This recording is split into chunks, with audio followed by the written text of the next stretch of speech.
This is 20th level commoners for Final Fantasy RPG 3rd edition. Not to be confused with Final Fantasy Zodiac 3rd edition. Yeah. Welcome everybody back to an edition of 20th level commoners. We are talking about the other... There we go. We are talking about the other Final Fantasy RPG because, of course, there's more than one. That was kind of fan-made. And this one is just titled Final Fantasy RPG. It's the 3rd edition, much like Zodiac. And this one takes a very different philosophy, whereas Zodiac broke Final Fantasy down to its basest parts and just kind of let you build it. This game has taken efforts to take every possible thing it can possibly think of about Final Fantasy and shove it into a rulebook. Yeah. So while Zodiac is about 97 pages, this book is rocking 418. Wow, that's approaching Shadowrun. Yeah, this is free, by the way. You can download this right now. And you should. I mean, it's pretty good. Yeah. Not to tip our hand too much, but let's talk about it. So let's talk about some of the... We've already talked about, what Final Fantasy is. Mm-hmm. And I guess I want to ask you, Cody, how do you think this game tries to capture the spirit of Final Fantasy? And maybe what part of Final Fantasy do you think it's trying to go for? Well, I think the part it's trying to go for is... probably the most obvious and superficial would be the job system. Mm-hmm. The job system, but also just sort of the aesthetics of it. And aesthetics, it sounds superficial, but it's really not. It's kind of going for like a lot of really special details that make Final Fantasy, whereas 3rd edition, or Zodiac 3rd edition, you had a lot of things that were just really vaguely defined and just had a Final Fantasy name on them. You have a Black Knight who feels like a Black Knight. You have a bard that feels like a Final Fantasy bard, not a Dungeons and Dragons bard, not a not any other kind of bard. Yeah.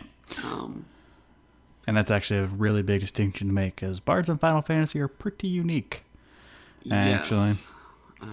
Obviously drawing inspirations from like an AD&D bard, but really got that JRPG animal. Yeah, it's really got that JRPG twist to it. But yeah, this game has a lot of stuff written down for you already. Like, you pick your race, anywhere from a human, Banga, Kremire, Dwarf, Elf, Galka, Mithra, Moogle, Numu, Ku, Ronso, Tartaru, Varg, Viera, Yeti. I don't even know what half these goddamn races are, and I've played Final Fantasy my whole life. I've played almost all of them. I know, like, over? Yeah, when was a Yeti in Final Fantasy? As a playable character? I have no idea. Oh my gosh. I know you killed one in 12. Maybe that was where it was from. But this is actually really cool, because this is actually a really cool opportunity to role play a lot of the races that maybe only got one game, or maybe were in a lot of games. You just never really got them. Like the Banga is a bit like, there's never... I think Final Fantasy Tactics Advanced, that series, is pretty much the only one where you could have a Banga on your side. And even then it was a generic. Or the Kremires, they were only in Final Fantasy IX. Like, you only had one character who was a Kremire, which are these, like, sentient rat folk. But they were awesome. They were like these noble dancing knights who lived in this, world of sand inside a big sandstorm. And they had this really cool culture and stuff, and you never really did much with it. And this way you kind of can. And to add on top of that, this game has a race creator built in. Yeah. This game has a item creator built in. This game has a monster creator built in. Unlike Zodiac, though, it doesn't force you to use it. No, well, there's no bestiary. Yeah, never mind. That being said, the monster creation, I had to use it. It took me like 20 minutes to come up with like 4 monsters. It was great, actually. As long as you like follow a theme. Yeah. And the game's very good about that. So coming on to this, kind of the main way skills are resolved is this game runs on a D100 percentile system. And so you have to like roll a D100 and get at or below the target number. So it's a little bit like THAC0. I'm told. I didn't play AD&D. But I just remember us going into the play session, and I told Cody about how hits work in this game, and he's just like, oh god, it's THAC0. I don't like THAC0. Yeah. From what I've heard, no one really does. I've gone on forums and people talking about it. I've never heard a single logical defense of THAC0. Like, I've heard a couple emotional defenses, but even those were kind of half-hearted. Even those, like, I can't blame you for not liking it. Mm-hmm. And this game, as I was DMing it, from what I've heard, THAC0 was not liked because it really threw you off. Yeah, and I got a little bit of that with this game. Yeah, like THAC0, just counting backwards, it doesn't, like, make it impossible. It doesn't make it hard. It just makes you think about it for a second. Mm-hmm. And that doesn't sound like much, but merely having to think about it for a second means you're not thinking about the game. You're not thinking about playing and role-playing and strategy and stuff like that. And anything you had in your head is now gone. Takes you out of the game because you had to do stupid math. Mm-hmm. Right, so let's go through character creation. Since we already talked about Final Fantasy. Yeah. Pretty sure all of you know what Final Fantasy is. So yeah, we're going to skip over the lore and kind of the world this game is trying to build because it's it really doesn't also doesn't have much in the way of like concrete stuff. It's like the world, as far as I can tell, it's just here's some Final Fantasy tools, make your Final Fantasy world. Yeah. Like you're not learning about this world this guy has in his head. Yeah. Except for the characters. I mean the jobs. Mm-hmm. So this game, how it works out is you have three main parts. You got your race, which determines your racial maximums, which I'm kind of about, but whatever. They're not that bad because your class and your job determines your maximums attributes a lot more. And I'll get to that in a second. But you got your race, your character's job, or class basically, and then his attributes. And so at character creation, there are 6 stats: strength, vitality, agility, speed, magic, and spirit. And strength is what you would think. Vitality is what you would think. Agility and speed, the difference between these two is agility is kind of like your chance to hit mostly. Speed is your initiative. And initiative's a lot more important in this game than it is in Pathfinder. It is not a static number. It's actually a resource for you to use, much like it is in Zodiac. And much like it is in Final Fantasy, at least in tactics. Magic and spirit are obviously the vitality and agility, but magical counterparts. So you derive your stats from those 6 stats. You get 40 points of character creation. You have to put 1 point in every stat, so you technically have 34. And your racial maximums determine how high you can set your attributes at character creation. So after that, you have the optional traits, which are kind of like feats you can take at first level. I didn't fuck with them because they looked really game-breaking. So I read up on them and messed with them a little bit. They don't seem that bad because you have to balance them out with bad things. Yeah. And a lot of the good stuff are pretty flavorful. Okay. Like, I have a chocobo, and that's pretty much the one I got in for. Yeah. Because I have a weakness for chocobos. Yeah, the problem is I feel someone trying to argue for an animal companion on that one. Yeah, but that being said, an animal companion on here is not an animal companion in Pathfinder. It has no stats at all. And plus, the guy would probably be a summoner anyway. If you really want an animal companion. God, I'm wondering if summoner is just going to be like this big red flag for min-maxer in every game we look at. Well, summoning's not that bad in this game. Really? Yeah, I'll get to it. But yeah, it's not like it's powerful as it should be. Yeah. But it's not game breaking. Like if you focus it down, someone will go down pretty quick. Yeah. And a lot of times people can only like call it in for one hit, a la Final Fantasy VIII. But anyway, and then you got your equipment and you got your combat statistics. You got your HPs and your MPs. You got your evasions, which makes you harder to hit. You got your magical evasions. Give you one guess what that does. Got your armor and your magic armor. So armor works like DR in this game. Mm. So it's not ACs. I think that's a better system, honestly. I like it. Yeah. You got your accuracies, which is your chance to hit. Got your magic accuracies, which is your chance to hit with the spell.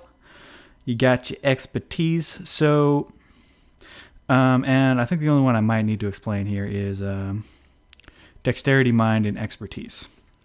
I didn't mention dexterity and mind, but dexterity and mind are kind of like your chance to inflict status effects. So they're usually lower.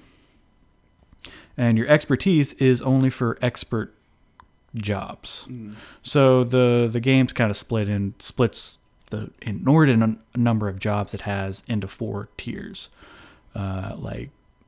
Warrior, expert, mage, and adept. So warrior is a fighter, mage is a mage, expert is skill monkeys, basically, and adepts are mostly magic knights. Mm-hmm. The 6,000 magic knight class they have in Final Fantasy. Yeah, and it happens a in lot. This game. Yeah. Yeah. Basically, think of adepts as kind of your 2/3 casters for all you Pathfinder nerds. Experts are rogues, essentially. Yeah. So every expert class has a skill related to their job.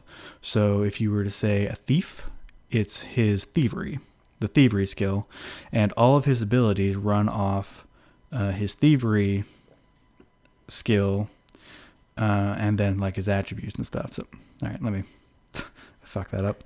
All right. So basically, all your ability to steal things is linked to your steal attribute, which is your expertise stat for a thief. For a chemist, it's your alchemy stat skill. For I think mediator, it's like your diplomacy skill. Yeah. But you use that to kind of determine how successful your abilities are as that job. And so that's the only thing really to mind there. Your dexterity of mind, I went over that. Accuracy is your chance to hit. So how the game works in a combat scenario is you have your accuracy, which is a formula. That is, so your accuracy is your level plus your agility times 2 plus your job's attack bonus plus the weapon skill that of the weapon you're using. And so that's a static number. You subtract the target's evasion, and then you roll a D100, and if you get at or under that modified number, you hit the target. So that's how the percentile system works in this game, and that's how evasion factors into it. So your AC is your AC is kind of your accuracy in a weird way. Yeah. So you're rolling against your own stat, not against someone else's AC. Mm-hmm. And obviously agility modifies your accuracy. Magic accuracy is modified by your magic stat. So magic users have a high magic because it gives them more MP and more attack power. Yeah. And warriors usually have a high agility because it lets them hit more often. Mm-hmm. So your skills, like they run on a percentile system. I'm trying to think of a good percentile system that people would know. Well, it's not terribly percentile. Well, no, it's really nothing at all like Roll of Darknesses, rolls. 40K. Oh, 40K runs on a percentile 40K, system. Yeah. So if you've ever played 40K, this game is ripping a lot from that. So basically, your skills don't have ranks like they do in Pathfinder, where it's like equal to your level. You can have like 50 points in firearms because your rank is basically equal to your chance of success, which is what this game terms as DCs. Yeah. So basically, the higher your skill, the better chance you have to do things. Do things with your skills. Skillios. But at character creation. And this is kind of interesting. At character creation, your number of skill points is determined by your job. But you also get 160 skill points to split up specifically for the lore and language skills. Yeah. So basically, you can be a warrior and start the game knowing 4 languages, or like knowledge of architecture and current events. Or, you could know where to find the bathroom after the bus stop in every language in the game. Yeah. The most basic rote thing. Like, you can count to 10 in Elvish and Dwarvish and Draconic. Yeah. You'll get nowhere with it, but... It's nice. Yeah, it's really cool. Like, this is probably the main thing I like over it, more than any advantage it has over gameplay, which it has over Zodiac, is that it gives you a little more flavor. It lets you do cool things. Mm-hmm.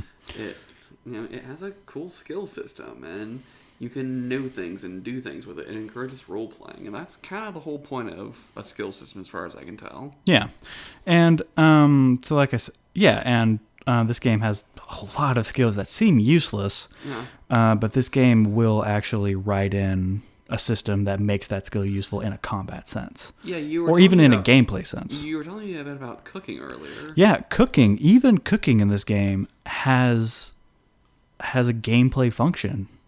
Like if you cook up your mates a meal, they get a boost. I would totally do that. I would totally specialize in cooking. I don't even care what my class is. Right? Like, I'm a dragoon, but I cook. I am the Black Knight. All hail Diablos. Here, have some waffles. Everybody, eat up. But yeah, like you can specialize in the cooking stat, and it's not completely useless. Yeah. Beyond like a roleplay sense, because it's got a physical, it's got a gameplay mechanic. Unlike in Pathfinder, where your profession skill is the worst way to make money in the game. Right. Like, you will literally make more money begging in the street for a week than you will using the profession skill for a week. Yeah, and I think that kind of shows you where the focus of this game lies, is that it's trying to put a little more focus on role-playing. Yes. And the way it's trying to do that is it's trying to reward people for taking a skill that is not directly useful for combat. Mm-hmm. Which you can kind of argue a game like Pathfinder will punish you for. Yes, you can't argue that. This game is just like, all right, this isn't, something you can use in combat, but you can do this, and this will help you in combat, or this will help you, negotiate with other things. Yeah, this coupled with the really good flavor text on every skill and ability, it really, this has a really good balance between role-playing and combat. Like, it doesn't force role-playing, though. If you want to just go on, like, full grognard murder spree, you can do that. Yeah. There are some classes that wouldn't be so great for that, but your average murder hobo isn't going to look at those classes anyway. Mm-hmm. Right. Yeah. And so you can, if you have, so after you pick your skills, if you have magic, you pick your magic. Mm-hmm. If you have your invention, which is something an engineer gets, which is where you kind of build your own custom magic item. You do that, and then you're basically done with your character. Ta-da! So I feel like as far as your derived stats go, this game is about on par with Pathfinder in terms of complexity. Yeah. That being said, the game gives you all of your derived stats, which are stuff like hit points, your evasion, your armor. That's all on like one page, and you can just look at it, and there are the equations. Mm-hmm. And they're all derived from your stats. You don't have to, except for armor, which is, of course, modified by your armor. You can look at them. They're all based on, except for expertise, actually, but you can figure that out when you pick your class. Mm-hmm. They're all derived from your stats, and it's actually, it feels like the game doesn't really favor one stat over the other. Because like every stat except, Yeah, every stat, well, no, speed even, which is normally, which you would think wouldn't be that useful, is actually used in a derived stat equation. It's used in your evasion. And so I think the game is trying to make it to where no matter what stat you try to specialize in, you're not going to get underpowered. Like if you try to max out speed and agility, you're going to have a high evasion, you're going to have a high accuracy. If you max out strength, you're going to do a lot more damage. And it's a nice level of balance, I think. And the derived stats, once you look at them, once you get the equations written down, they're not that bad. Like I said, about on par with Pathfinder. If you can deal with the crunch in Pathfinder's character creation, you can deal with the crunch here. Yeah, there's a bit of number conversion that's a little annoying, but yeah, you get pretty quick. So this game doesn't have a 1 to 20 level system. And this is, well, I'll talk about it in a second. Let's go to the jobs. All right. The jobs, so like I said, your races define your initial maximums at character creation, but your job kind of defines how high your attributes can be after that. So your job has a list of pluses for all of your stats, and those get added to your racial maximums. So like the knight has plus 15 strength, plus 15 vitality, plus 10 agility, plus 10 spirit, plus 5 magic, plus 5 spirit. And so you would add those numbers onto your racial maximums, and those are the maximum you can raise those attributes, is those two totaled. And so that's kind of how the game sets your growth pattern, I guess, related to your abilities. I remember the first time we play tested this game, I thought you added that number to your actual stats. So everyone was a whole lot more powerful than they were supposed to be. Yeah. But breaking down the anatomy of these job listings, there's like 200 billion of these. It's basically every class you can possibly think of, except maybe the Onion Knight. Yeah, they don't have Onion Knight or Bear because that's pretty much no class. Yeah. But yeah, basically every knight you can think of every class you can think of over Final Fantasy, this game has and kind of tried to interpret and bring into a roleplay setting. The fucking Mimic and the Gambler are here. The Geomancer is here. The Geomancer, and he is as big a pain in the ass for your GM as you think. Yeah. His powers depend on where he's at, what biome he's in. And so he's constantly going to be asking you, would this be a plain or would this be mountains? Oh, God. Fuck. I was looking at the powers he gets, and he's going to take every opportunity to go to either a swamp or to lava. Yeah. Because that's where you get the most powerful stuff. Mm-hmm. Like, the swamp stuff is badass. I'd never leave the swamp if I was a Geomancer. It's the Swamp Hag Geomancer. Yeah, a Geomancer might be a good guess. Like, I would actually have thought I would definitely do a fix, like, Geomancers become sort of druids, and they just pick one biome and stick with it, and they just take it to wherever they are. Mm-hmm. Because they're all pretty equivalent. The Geomancer's abilities based on what he's... Yeah. That is maybe the class that maybe made the roughest transition from video game to tabletop. But even so, like, it really got it right. Mm-hmm. You know...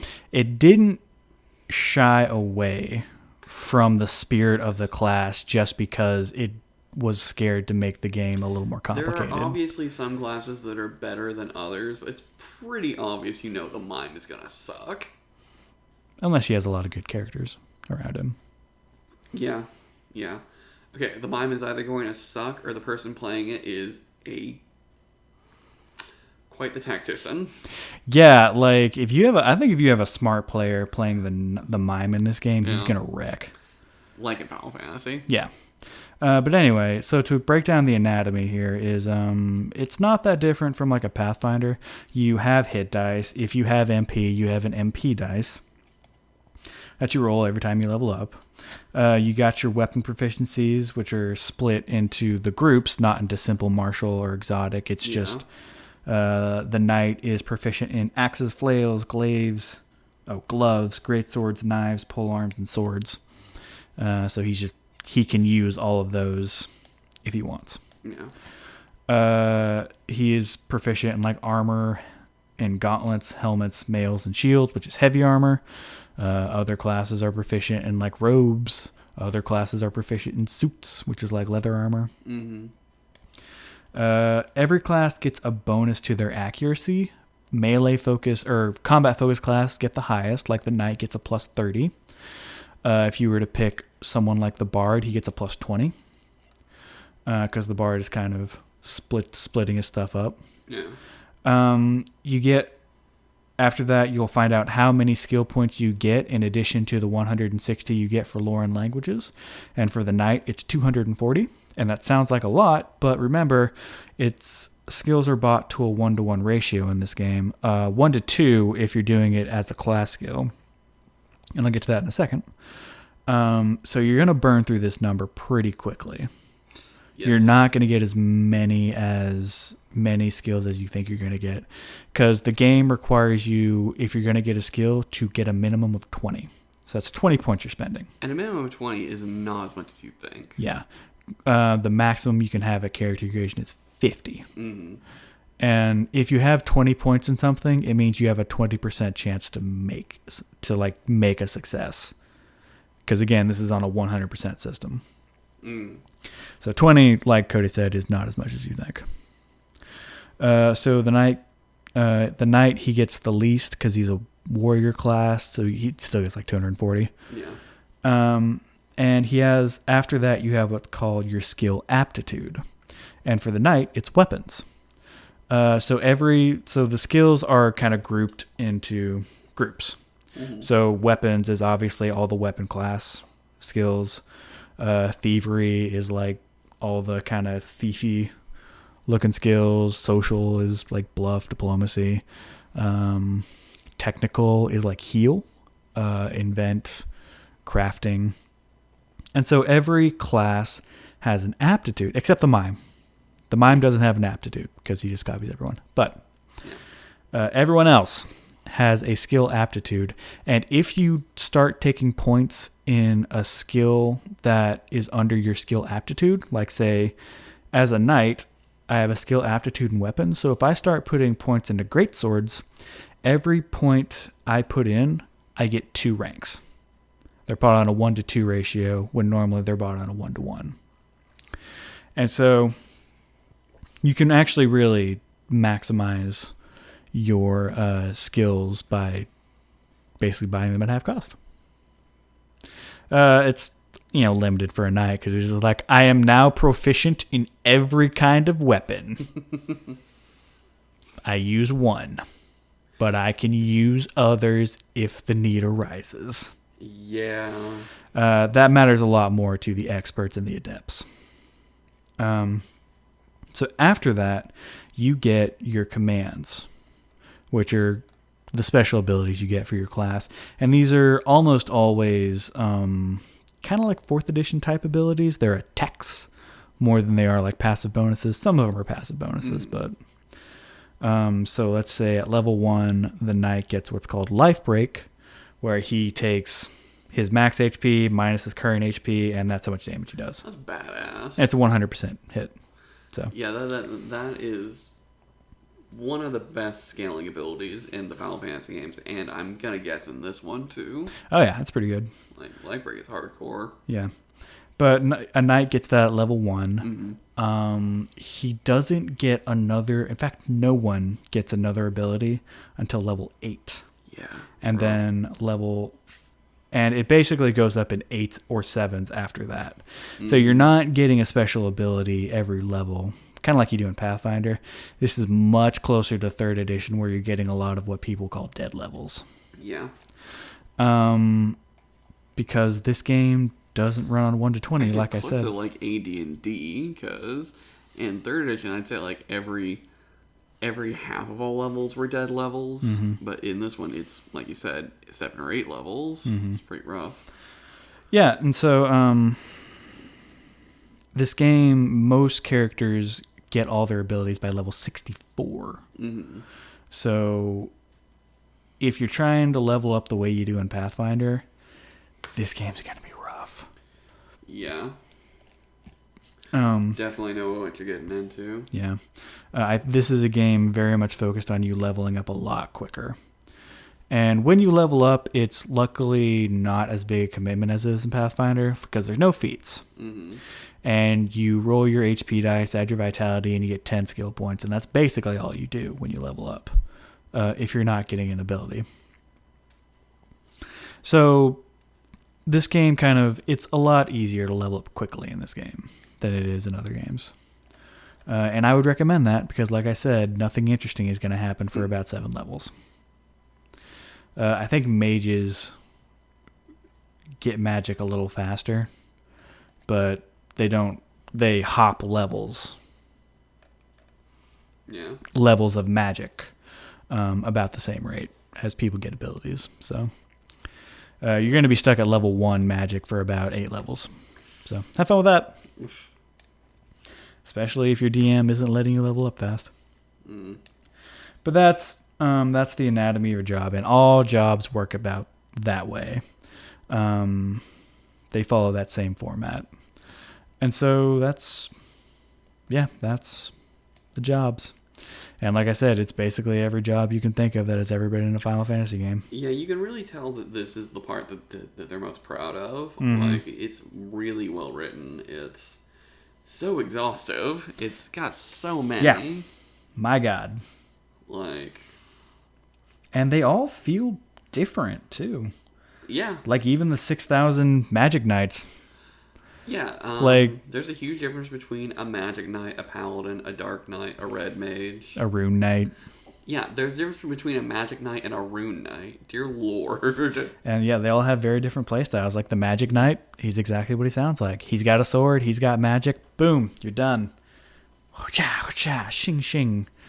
The Rune Knight is a lot more technical, actually. He's more of like almost an anti-mage. He's a counter-mage. Yeah, exactly. Because he can absorb spells and then use that MP to charge his abilities.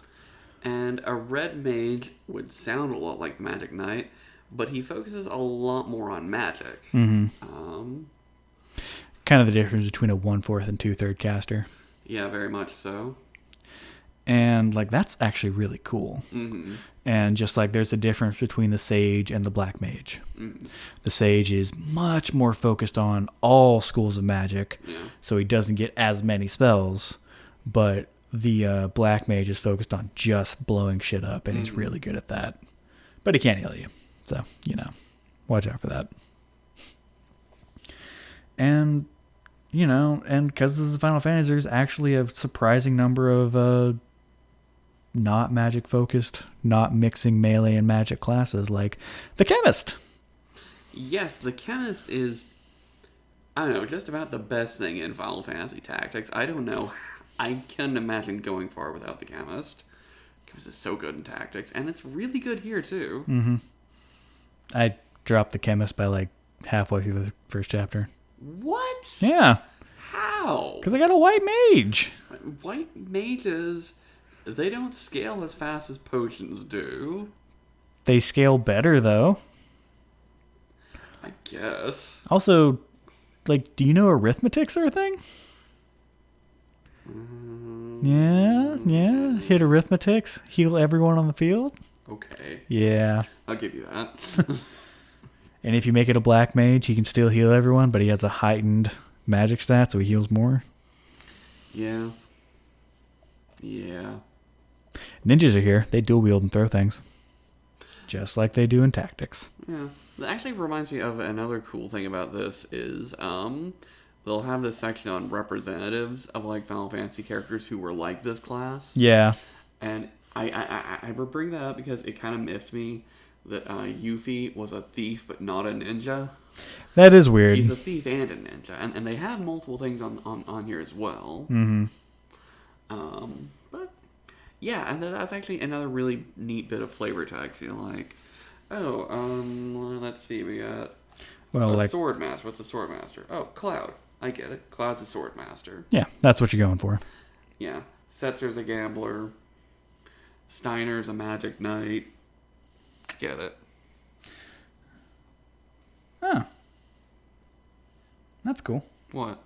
I was looking at the paladin because I didn't know who would be representative of that, and it's Cecil and General Beatrix from 9. yeah, and Agrius Oaks from Tactics, who basically the Holy Knight, which is a paladin. Yeah. Didn't make that connection until it was right in front of me. So yeah, but yeah, like it's a shitload of guys, man. Yeah. Shitload of classes. So moving on from that, going into the skills a little more in depth. Well, actually, we kind of did, honestly. Like I said, all the skills are divided into categories. They are all governed by an attribute, and you get 160 points just to learn a language and lore. Yeah. This game really wants you to have those knowledge checks, guys. I think that's great. I love that. Like, that was always my biggest problem with being a not roguey guy in Pathfinder. It was like, but I don't get skills. I get 2 plus int. I have an 8 int. I get 1. Well, that's kind of the best thing about being a rogue, is that you have all these cool skills. Yeah, and you're still kind of a badass in combat. So equipment in this game kind of runs the way they, shall we say, organize equipment in this game is by obviously type, but also by tier. So the higher tier a weapon is, the better it is. And that's just to kind of give you an idea of how it works, like how you should feed them equipment. So the tiers go from 1 to 10, 1 being lowest, 10 being awesome. And they all do... Pretty much every weapon has a modifier of 2 times this attribute plus d12. Mm-hmm. So you have a really high base damage with a little variance. Yeah, that's basically. Although, another cool flavor thing is that all the weapons are named. Yeah, they are. They have all the names of all the weapons in Final Fantasy. They do. Like for Greatsword, you have the Save the Queen, and you have the Buster Sword. I don't think they have the ultimate weapon, though. Probably not. Which is kind of weird. Yeah. I was kind of sad they didn't have many of Balthier's weapons and the rifles. Yeah. There's no like Ras Agethi or. Although I do like that they have the death sentence in yeah. there. That's the ultimate. tier 10 yeah. gun in this game. And like I said before, there's actually a weapon making chart. Yeah. Within the DM section. I think it says that these weapons are actually just examples. Yeah. Especially considering all of them have like a different buff to them. Mm-hmm. So you can use that if you want, or you can just make up your own. Yeah. The game has a lot of the staple recovery items from Final Fantasy. A lot of the staple support items you never used, like bomb fragments, because you had a mage with you. Yeah. Yeah, or the Lunar Curtain, which cast Shell on you, assuming you didn't have a mage with you, which, why don't you? Yeah. Those items cost gil, man. Hey, can you feed those items to a blue mage like Quistis does? No. Oh. Pretty sure not. Oh. Oh, yeah, by the way, magic is divided into certain... the same way it's divided in... Yeah, it's Final black, Fantasy. white, blue. There's time magic. Summons. Red magic. And then a lot of the Rune Knight has specific stuff for him as well. Yeah. They're just spell lists, basically. And I guess you say magic runs on MP because you do have an MP dice. Mm-hmm. So it's not spells per day, it's just your MP. You got to keep track of that, which is nice. Which even non-magical guys have that, I believe, don't they? No. Oh, they don't? Yeah, if they don't use magic, they don't have it. Oh, for some reason I thought they did. Nope. No, what use would they have for it? Skills and stuff? I don't know. No. I think that's how they did in the last one we did. Maybe yeah, it is. Yeah, that's what I'm thinking. But how they do it in this game with a lot of non-MP skills is they use initiative as the resource. Mm-hmm. So that's kind of the basic overview of how the skills work, what the jobs look like, and kind of what all the what all the items do. They're actually not that different from Pathfinder. They just have a slightly longer equation and some more buffs. But getting into the meat of the system, the combat. Like I said, the combat runs on a D100. Mm-hmm. And what you do is you take your accuracy, you subtract your enemy's evasion, and then you try to roll at or under that number. This game kind of uses, which is really confusing, if you roll a 10 or under, it's a botch. But if you roll a 90 or to 100, it's a critical success. Yeah. Even though you're trying to roll under, but if you roll above a certain amount, it's actually good. You swing back around. It took me quite a while to get into my head. I might suggest making 10 to 0 or 10 to 1 a critical success and 90 to 100 a critical botch. Yeah, I mean, you're not actually changing anything. Yeah. Statistically, it's the exact same. It's just easier to keep in your head. Yeah. They have critical hits that does double damage. That's all it does.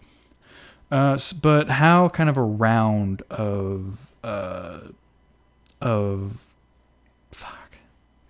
how a round of combat in this game works is it starts off with the initiative phase. Everyone generates initiative every turn, and you need to do this. I know a lot of people, you're technically supposed to do that in Pathfinder. No one does it because it's a static number. But it's actually needed here. Yeah. So during the initiative phase, they cover it in chapter 1. By the way, they cover the first phase of combat in chapter 1 and then save the rest of it for chapter 5. Yeah. Bit of a black mark against it. Still like the game, but damn. Yeah, exactly. Here it is. Yeah. So at the beginning of every initiative phase, you roll a d10 and add your speed, just like you do in the first round of Zodiac, but you do this every round. And that determines your initiative. And so then you move on to the action phase, which is where all the meat of the game runs. So you take your standard actions, which is a full move, attack, abilities, items. You can defend, you can wait, you can try and escape. Mm-hmm. And then you have something called slow actions. Slow actions require a certain amount of preparation before they can use. The charging is represented through a charge time, listed in parentheses with the ability type. So if you were to look at Life Break, I think it has a charge time of like 3. Yeah. So what you do is an ability with a charge time of 18 would require 18 ticks of uninterrupted concentration before the effect takes hold. So what you do is you take the charge time and you subtract it from your basic initiative for that round. So if you had an initiative of 20 and you're doing an attack that has 18, a charge time of 18, your initiative becomes 2. And you move down there in that initiative order. And then when it gets to you, the attack goes off. And I think actually any initiative you have left over carries over into the next round. So that those 2 initiative points you have left over would be added to your speed and the D10 you roll. And so initiative is actually a much more active resource in this game. It's not just a static number that everyone forgets to roll, so fuck it. It's a really big part of this game. And it powers a lot of actions that aren't powered by MP.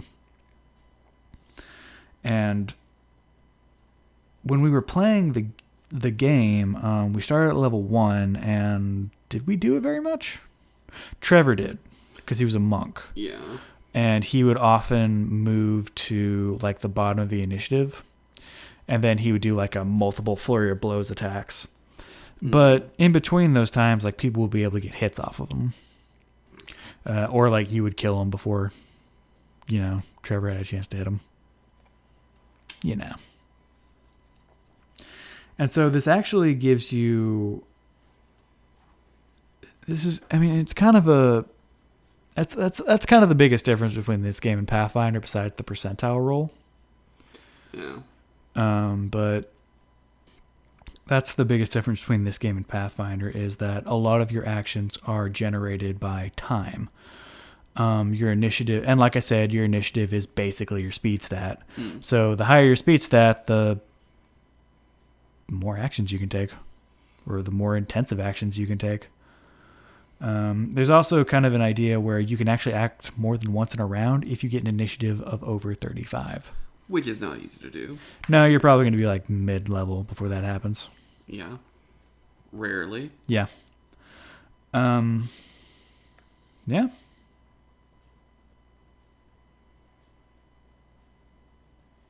Yeah, honestly, that's combat in a nutshell, guys. Roll your D100s, use your abilities, modify your initiatives. That's it. Well, If you're using a magic, you use the magic forms of accuracy and evasion. yeah. If you hit somebody, you do damage based on your weapon or your abilities damage algorithm. They subtract their armor. If you're hitting them with a spell, you do the magic equivalent. It's much simpler than it looks at first. Once you do it a few times, it'll stick in your head. Yeah, like once you boil it down, like the game moves real fast. Now we can talk about magic, and probably the single most interesting idea in this game, the one that I think would be really good to copy in maybe every other game like this, is their view on cantrips. Oh yeah, intuitive magic. Yeah. Yes. Now, intuitive magic, I'm looking it up right here. There are a lot of rules on it, but basically, their approach on cantrips is you just decide what you're going to do. If it's not something that can't be done by another spell, you can do it. And that doesn't just mean you can do it only like a small thing or a little bit. It costs a lot to do something to a large amount. It actually has costs on here. Like a small rock size cantrip is 2 MP. And a human-sized one is 30. So, it's pretty rough on that, but... Yes. Yeah, so you're basically just sacrificing MP to do a really good version of prestidigitation. Or, do some practical things like I want to create a bridge, or I want to freeze all the water around me, or I want to, cure this guy's hemorrhoids. I don't know. It's kind of hard to do some things with the limits they have on it. Like, if you want to do healing, it's really hard to get around that because no intuitive effect can do something that a spell already does. Right. So, if you want to do a healing effect, there's already a cure. There's already a spell that's going to replace every single status cure there is. And by the way, every class that has magic, they have certain domains it has to fall under. Like a paladin gets healing, barrier, holy, and a black mage gets all the elements, stuff like that. Yeah, so intuitive magic, what Cody means by domains is keywords. Yes. Essentially, if you follow those keywords when you're trying to do something, it'll get you a rough idea of what you could do with your intuitive magic. Like, the paladin got protection, you said? Yes. Yeah. So, say, protection, you're in a gust of wind, and the paladin is just you have a paladin, a black mage. A black mage could say, I want to use my intuitive magic to make an equal burst of air that will counteract the wind and help us. Whereas a paladin could say, I want to raise a light shield that redirects the wind. Yeah. So that's a lot really how it works. There's even more flavor in that. Just, like the examples you gave off the top of your head. It's really good. And it just occurred to me, the one class that could really fuck with this, really turn this on its head, time mages. Oh, yeah. All the spells a time mage has, it's related more or less directly to combat. Even haste and slow and stuff. You can just, with enough power, you can just skip whole days. You can age people 100 years and turn them into babies. Don't think that intuitive magic would let you do that. Or if they did, it would cost a lot of MP. It would cost, a lot of MP, but if you really wanted to do it, and also there is a modifier, there's a very good chance. You just won't make it. Yeah, something like... yeah, because you have to make a roll to have the cantrip go off, right? Oh, yeah. It's basically just your magic accuracy, though, isn't it? I think so. Yeah. But even so, creating a modest illusion, you have a minus 60 modifier. Damn. Reshaping the immediate environment, 160. You can do things to that, like elaborate hour-long rituals performed beforehand. You add a 20 to it. Just a 20? Yeah. Wow. Yeah, they're kind of harsh on it, a little bit harsher than I would be, maybe. Mm-hmm. Then I'm kind of a softy DM. But yeah, a clever person can make some real hell with this. Mm-hmm. And this can be a great thing or a terrible thing, depending on what kind of DM you are. Yep. Yeah. It's most open-ended systems like that, isn't it? Yeah, I would just, if we were going to do this campaign, I might, like, censor this whole section before I gave it to Trevor. It would be Trevor who does that. Yeah. Oh, gosh. I could definitely see him picking a time mage and just, like, anytime someone dies, it's yesterday. And that's, like, one of the more benign things he would do. Mm. I think, just for story reasons, I would probably say, can't really do that. Or, like, yeah, you can do it. It's like 500 MP. Yeah. Oh, you don't have 500 MP because you're level 3? No, sorry, buddy. Sorry. You are messing with the fabric of reality, after all. Yeah, that's something you wouldn't be able to do unless you're very, very high level. Yeah. Moving on to magic. Let's talk about summons. Yeah, summons. You've read this a lot more than I have. Okay, so there's 2 ways you can summon something. Mm-hmm. You can use call magic, which basically black mages, anyone who's not a summoner can do. And what this is it's just like Final Fantasy VIII's or Final Fantasy VII's, where it's like they pop in, do an attack, fuck off. Yeah. That's all they do. So they get like 1 attack, it costs so much MP, it does so much damage, yada, yada, yada. Mm-hmm. The summoner, however, and I think he's the only class that can do this. The sage might be able to at high levels. No, the summoner is pretty sure the only one who can do this. They can keep them out for longer, and so basically you're kind of summoning down your own animal companion. What about the other flavors of summoners, like the black collar and the white collar? That's what call is. It's Okay. the 1 attack, fuck off. Okay, I thought there was like one guy who just did nothing but summons. That's summoner. Okay. Yeah. Okay. All right, I'm getting it. You're telling me the summoner summons things. Yes, I am. Okay. Whoa. Anyway.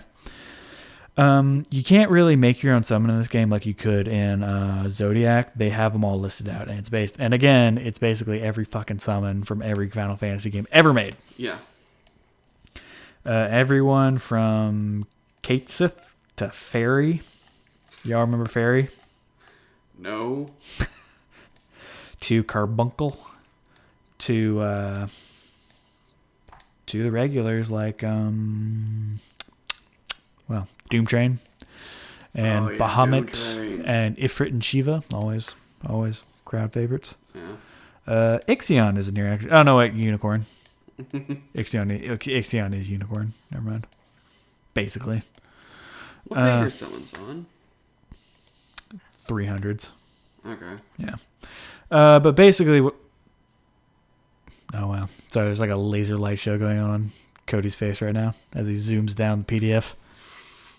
But basically, the summons, if a summoner's doing it, he can have this animal summon companion thing out for basically 6 rounds, unless the summoner gets his ass kicked. And really, the only thing that is different between the summoner and his summon is the summon has more HP, depending on which summon it is. Mm-hmm. Like take Hades, for example. His stats are equal to the summoners. So basically, if you're doing anything with Hades, you use the stat on your summoner character. Yeah. Which I think might be a little weak, honestly. Yeah. Because the biggest difference is you get a couple of really awesome spells, and then your HP is doubled. That's about it. But yeah, they level up with the summoner. Their attacks do more damage based on how high a level they are and how high a level the summoner is. Mm-hmm. They use the summoner's MP to fuel their own attacks. Some of them have a grand summon ability, which they do, and then they fuck off. As kind of how they did in, not in 10, but it's just like it's the level 30 ability that a summoner gets, is he gets a really awesome summon. Yeah. It's like call on steroids, basically. Nice.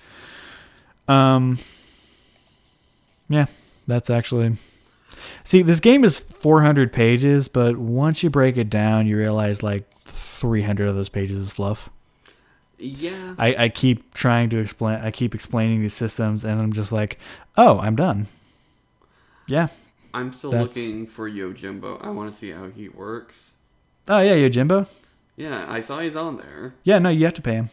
Okay, good. I was really wondering about that. Yeah, by the way, Yojimbo's here, and yes, you have to pay him. Yes, he knows if you don't have enough money. So, yeah, keep that in mind, buddies. Oh, that's good. Oh my god. Minimum to 399. Daigoro. Yeah, okay. That's really good. It's really great.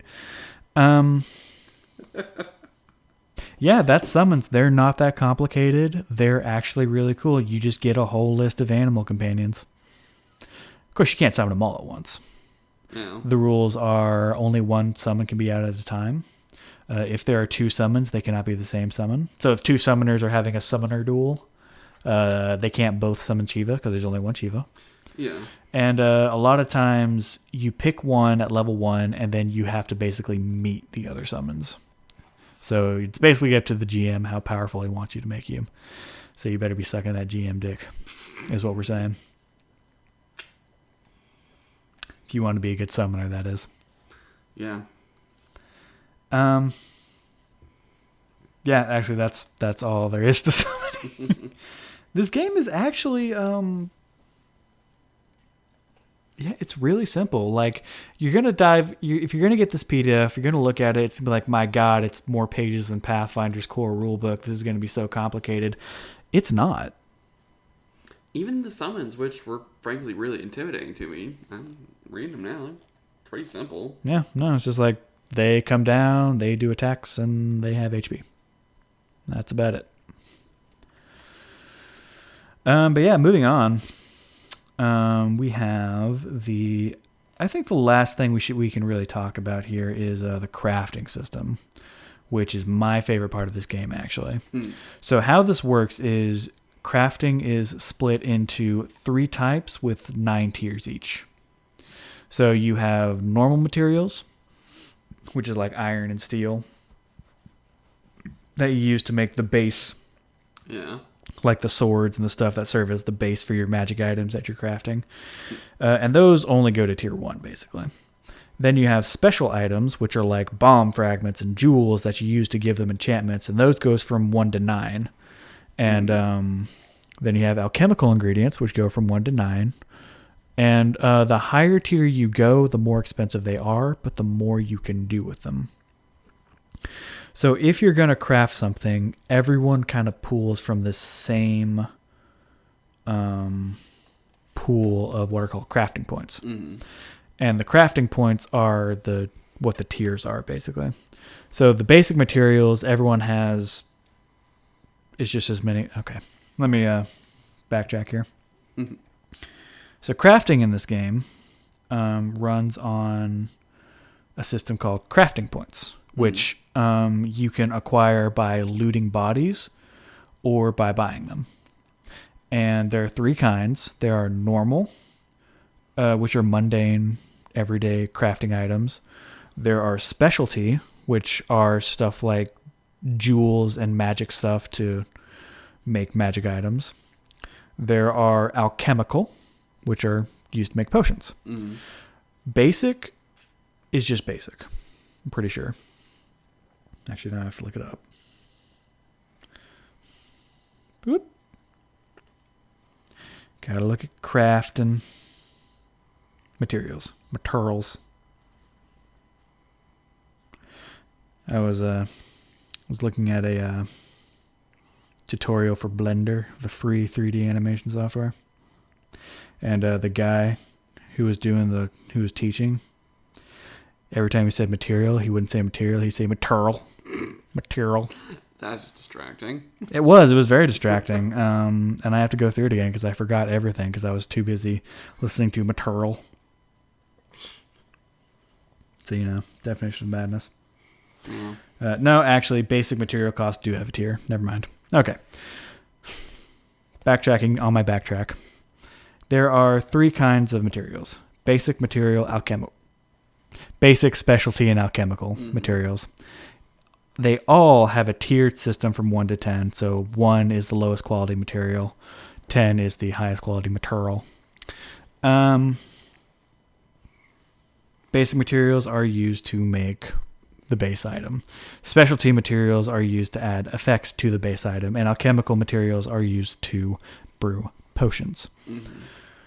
And so the materials, they give you specific materials, but kind of like components in Pathfinder, you don't keep track of them.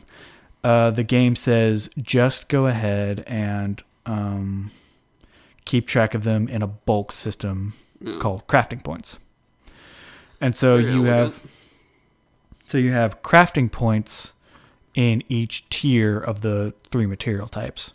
So say if you had basic materials, you had 200 crafting points in basic materials, you would have let's say 100 tier 1 materials crafting points and maybe another 100 tier 2 crafting points.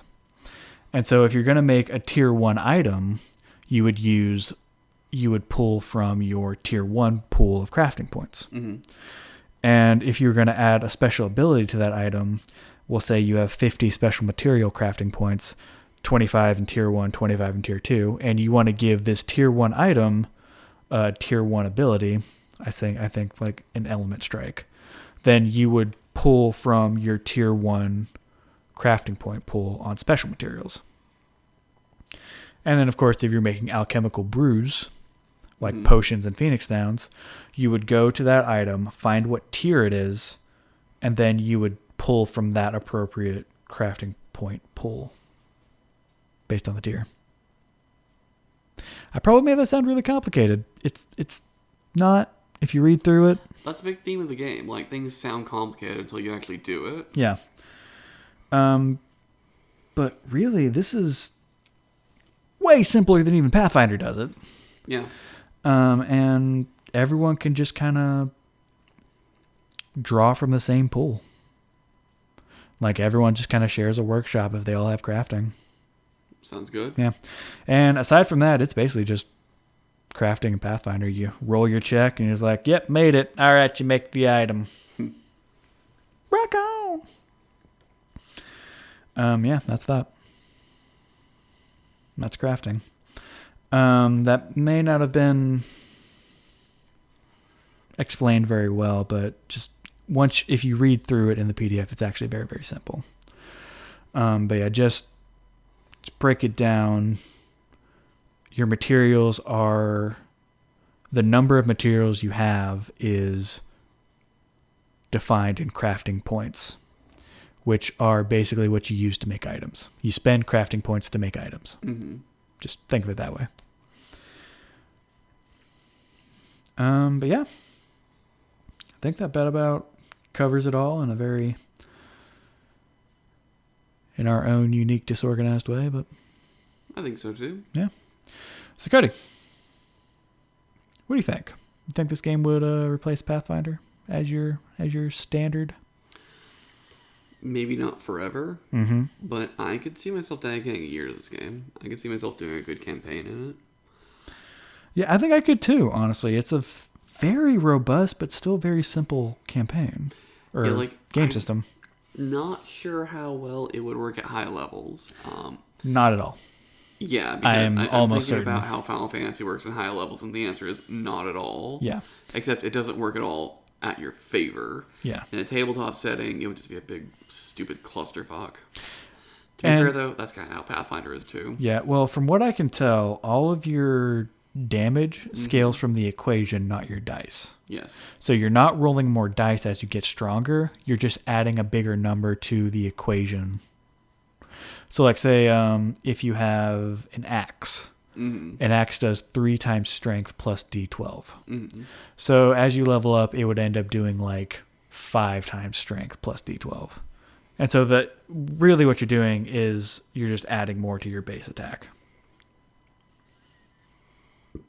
So, it might run a little smoother than Pathfinder at high levels, which is good because this game, I imagine, would be very fun at high levels with all the abilities you're getting.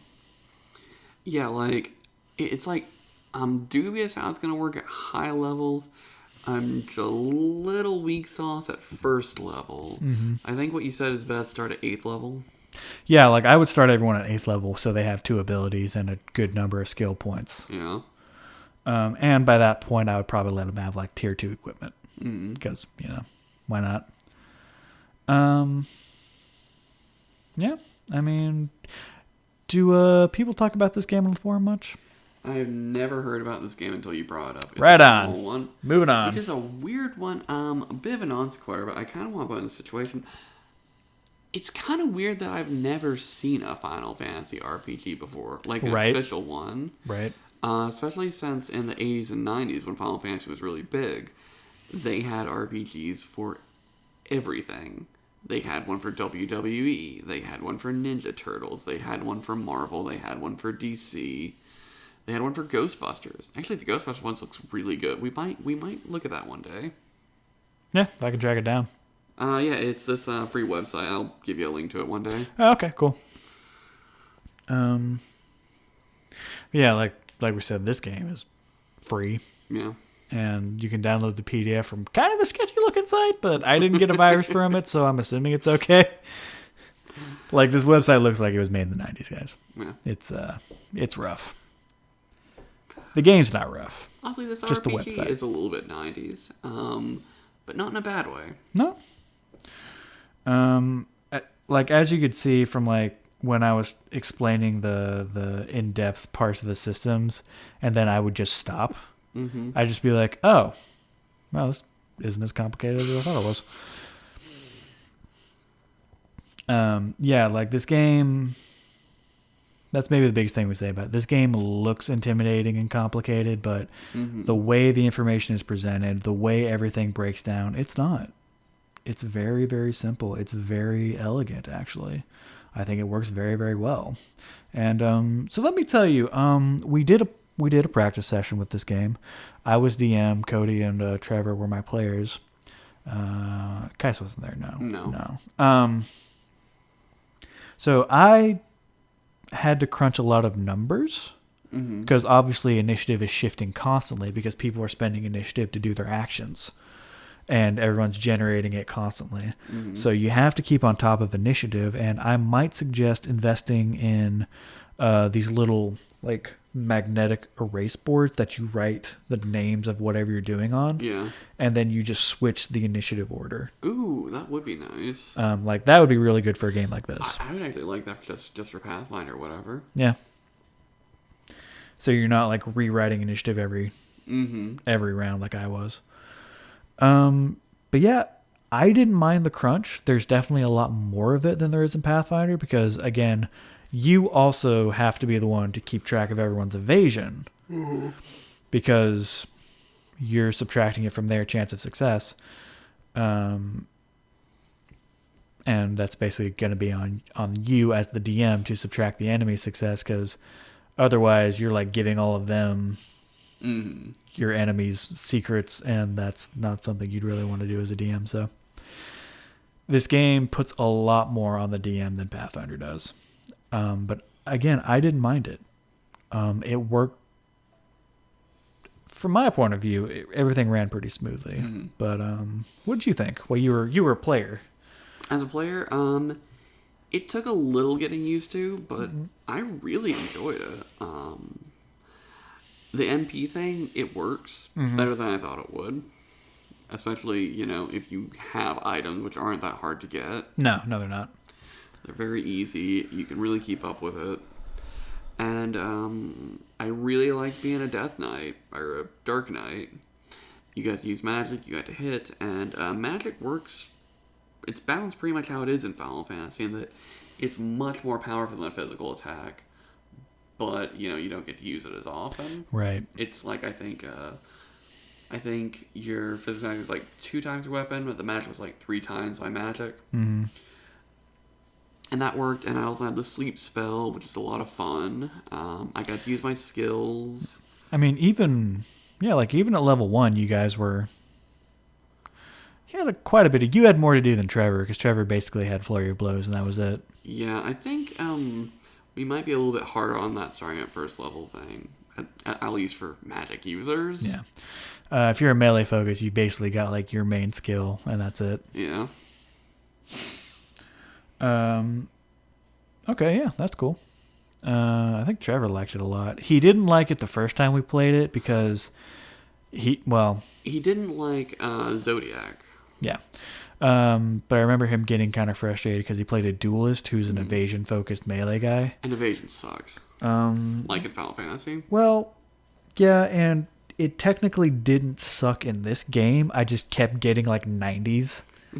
Or I just kept hitting Trevor with like incredible rolls. So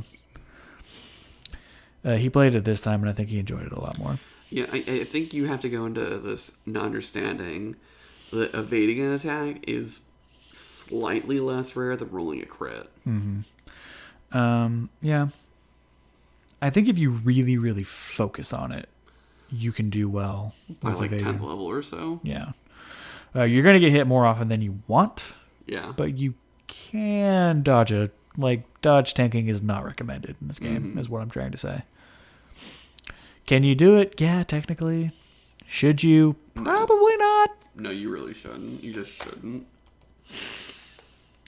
But yeah. Want to move on to personal builds? Yeah, right. Definitely. Let's have you go first then. Alright, at first I was just going to go with the character I played in the actual game, the Dark Knight Cecil from Final Fantasy IV.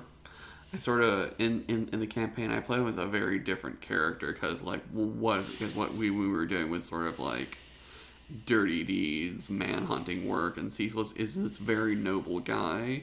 He's doing dark deeds, but it's driving him insane, and he hates it. Mm-hmm. And this Cecil, he just sort of went with the flow. He was a sort of like half-mad Diablos worshiper. I'm kind of going on the assumption that the summons are gods. Yeah. Because 9 times out of 10 they are. But I thought I'd go with this one. I'd just go with a later version of Cecil. I'm making him a paladin. Paladin gets a lot of really cool stuff, too. Whereas a Death Knight, his main thing is this attack that drains his own health. And I hate doing that in any game. It just drives me nuts. And he gets, black magic. And he's a heavy knight. So that's kind of where he gets cool. But for a paladin, he gets cover. Which is he can take a hit for somebody. Which is really nice. And he also gets Sentinel. When triggered, Sentinel applies all damage that will be taken by the ally to the paladin instead, modifying armor for normal. It doesn't affect the use of cover, but it does not enhance the effects. How is that not cover? Oh, I can use it for multiple things. And, I can trigger it for when someone's like a certain percentage below. So if they're like below 25% health, I can take the hit then and not before then. And how's that different from cover? Cover is this active thing. Sentinel is just this passive thing. Oh, okay. So it turns... as soon as you're below 25%, I will take the hits. Okay, but if as opposed to using cover where you would have to actively say, I am using cover. Yeah. Okay, cool. And he also gets intuitive magic, but as you could guess, it's for white magic instead of black magic. And the spells he has are... he has heal, he has scan... which scan, it lets you see your enemy's weaknesses and things like that. Mm-hmm. And he also has this Seek, I think it's called. It's pretty much just a scrying spell where you see the world from this bird's eye view, and you can see like your magic times 1,000 yards. It's really cool. It's just... I've never seen that in Final Fantasy before, but it sounds like really practical and really fun. Mm-hmm. So I'm definitely taking that. Later on, he gets pretty much paladin-y stuff. He gets some offensive and defensive magic, mostly healing everybody else.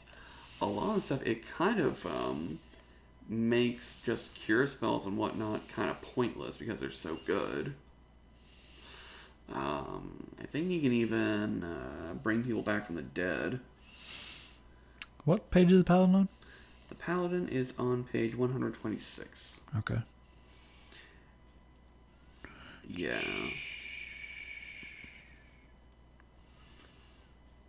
No, he doesn't bring people back, but he does do, like, he can cast Wall and Regeneration at the same time. Mm-hmm. It's his great gospel, his 64th level thing. But yeah, he's pretty good. Oh, I actually gave him the advantages and disadvantages because I want to give him a Chocobo, because I like Chocobos. Mm-hmm. And for that, I gave him the disadvantage of Defenseless, which means he doesn't do evasion at all. He just takes the hit every time. He's pure armor. And Devil's Brand, which makes him affected more harshly by magic. All in all, his stats are pretty even.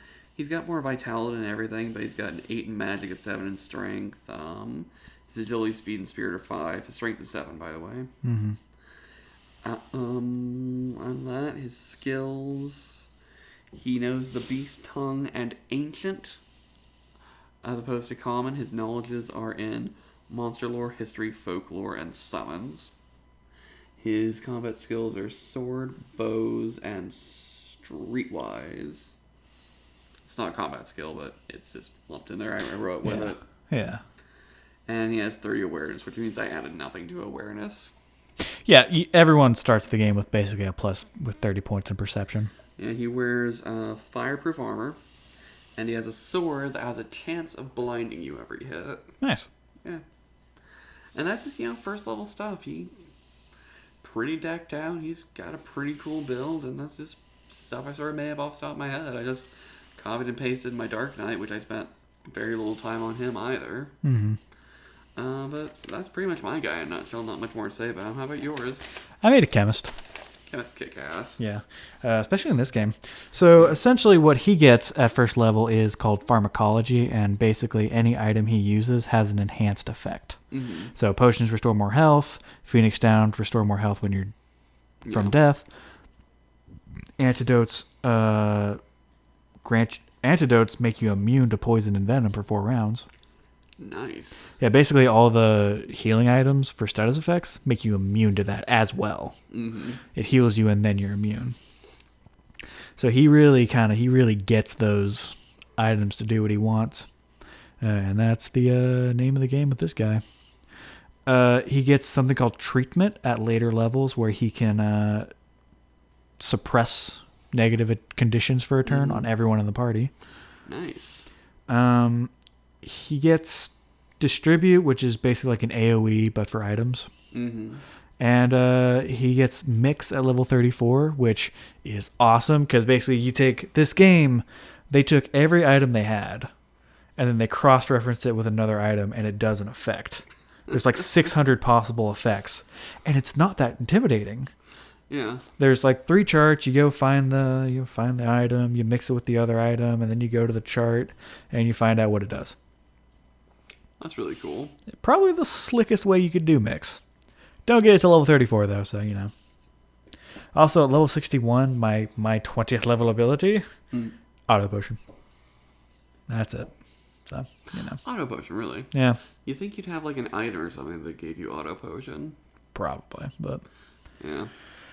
This guy is not really defined by his class. He is very much the crafter of the group because I love crafting in this game. Mm-hmm. It's awesome. So he's got, I kept his strength at 1 because I ran out of points. Mm-hmm. He's not going to need it. He has a 6 vitality, a 6 agility, 10 in speed, 10 in magic, and a 7 in spirit. So you'd think he wouldn't need magic because he doesn't have MP. However, all of the battle items he uses run on his magic. So the higher his magic, the more his battle items do. Oh, cool. So that's cool. That's why he has high magic. He has a skill aptitude in technical, which is what crafting falls under. So I can buy any crafting skill for half cost. Nice. I abuse the hell out of this. Oh, yeah. So he has 50 points in rifles, because he's going to be a backliner. Nice. 50 points in cooking, explosive, systems, alchemy, crafting, armor, and tailoring. That's like 6 or 7 different kinds of crafting he can do. So like this guy would very much be the main crafter for the party. He'd be like, hey, chemist guy, can you craft me a sword with blind touch? No problem, bro. Bing, bing, bing, bing. There you go. Yeah, that's about all he would do. But in battle, he would not really rely on his gun. He would most likely, he'd be kind of a poor man's mage. Mm-hmm. So he has, I wrote down what his items were in like his inventory and his pack. So he's got high potions, Phoenix Down, Tincture, which is the tier 1 MP recovery item. Mm-hmm. But then he's got Arctic Wind, Bomb Fragment, Electro Marble, Bird Feather, and Fish Scale, which are all items you can use to cast spells. So Arctic Wind does Blizzard, Bomb Fragment does Fire, Electro Marble does Thunder. Mm-hmm. And he would just take them out and throw them and use them and basically be like this alchemist style mage. Mm-hmm. And so that's where a lot of his damage would come from because those items function exactly like the spell. So since he has a high magic, he does a lot of damage with those items. So he's very much a Pathfinder alchemist. Yeah. And that's kind of how I would play. Which I always sort of suspected was based a little bit on the tactics mage. Tactics chemist. Probably. But yeah, that's him. Yeah. And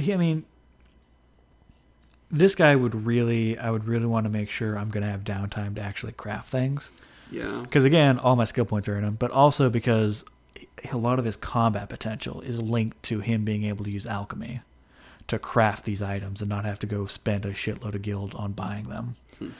So this game, I would say, more than many others, you want to make sure your guys have downtime to craft and to get things. Yeah, because crafting's kind of a big deal here, especially with a lot of classes that are kind of built around it. Yeah, and so especially if you have like an engineer or a chemist in your party, you want to make sure you have downtime so they can use their abilities to the most.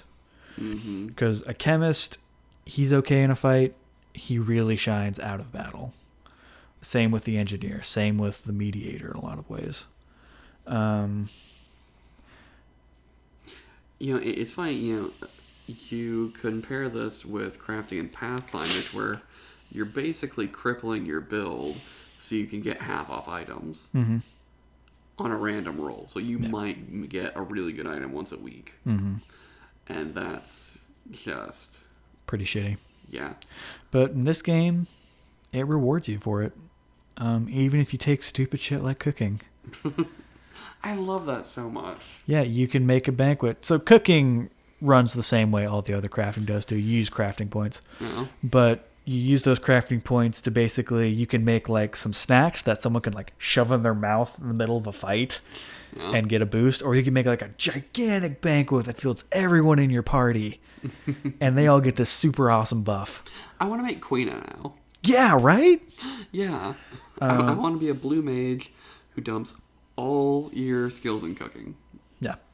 But also, explosives are not just for making explosives. The example the game uses is taking down a building. So you can use your explosive skills to like demolish a building the same way they do in cities. You can do siege. Yeah. So like this game, combat is a big part of it because it's Final Fantasy. But this game is trying to get you to use your skills in a very role play kind of sense and to get these really awesome things going. And I love that about this game, especially after playing Pathfinder for so long. It's a very well written system. Yeah. So yeah, like if you're looking to get someone to roleplay, maybe not force them, but coax them a little bit. Yeah. You might give the system a try because there are actual benefits to kind of making this concept character. The game, at the very least, isn't going to punish you for it. But yeah, like, so I guess we kind of already answered this question, but this compared to Zodiac, yeah. The fact that we're unabashedly excited about it and are like, no, it's really not that bad. Yeah. I think we like it better than Zodiac. Yeah, this system is... Zodiac is very good for kind of building your own campaign. Yeah. This game is... It's just a more complete game. Yeah, this is just good. This is just generally a good game. Mm-hmm. And like I said, it's free. I'll put the link in the episode description. Good. Go check it out if you want. Download the PDF. Do yourself a favor. Don't try to use the website. Oh my God. Yeah, I think we've talked about as much as we can on this for now. What do you want to do next week? Next time. Not next week. Next time. Next time. Oh, there are a couple of good ones I have going around my head. If you look at the Ghostbusters one. So one I wanted to talk about, I'm not sure if we should yet, called Lamentations of the Flame Princess. Mm-hmm. It's kind of this retro clone, but the main thing about it is it's just very different in flavor, and the flavor is very dark and gritty. It's a very Witcher-like world. On that, talk about... I don't know, what are you thinking about? Well, actually, since we're burning off still kind of need to burn off the systems we've played a lot more. Yeah. We could do Double Cross. Yeah, let's talk about Double Cross. All right, Double Cross next time? One. Yes. All right, Double Cross next time, guys. See ya. Sounds good.